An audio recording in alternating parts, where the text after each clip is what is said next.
And we go now to Argentina, where courts are increasingly investigating the role that prominent corporations played in the acts of state terrorism during Argentina's civic military dictatorship of 1976 to 1983. Leo Poblete Coduti tells us more in this report from Buenos Aires.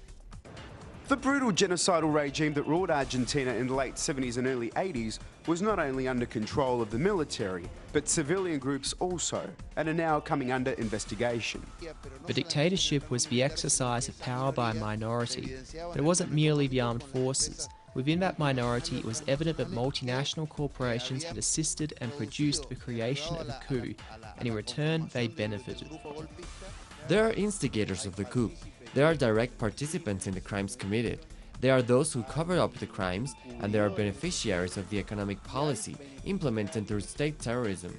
Many of Argentina's economic troubles today are consequences of the economic shift to a neoliberal open market policy under the civic military regime in the 70s and 80s with the support of corporations. Dollarization as we know it today began at that time.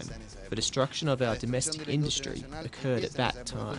So if today we speak of economic reconstruction in Argentina, we must review what happened and analyse how the genocidal economic powers operated in conjunction with the genocidal armed forces.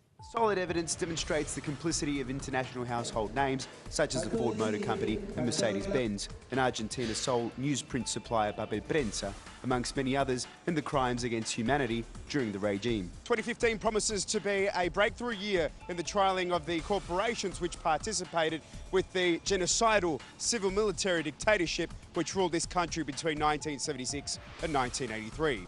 From Buenos Aires, Leo Poblete Coduti, Telesur.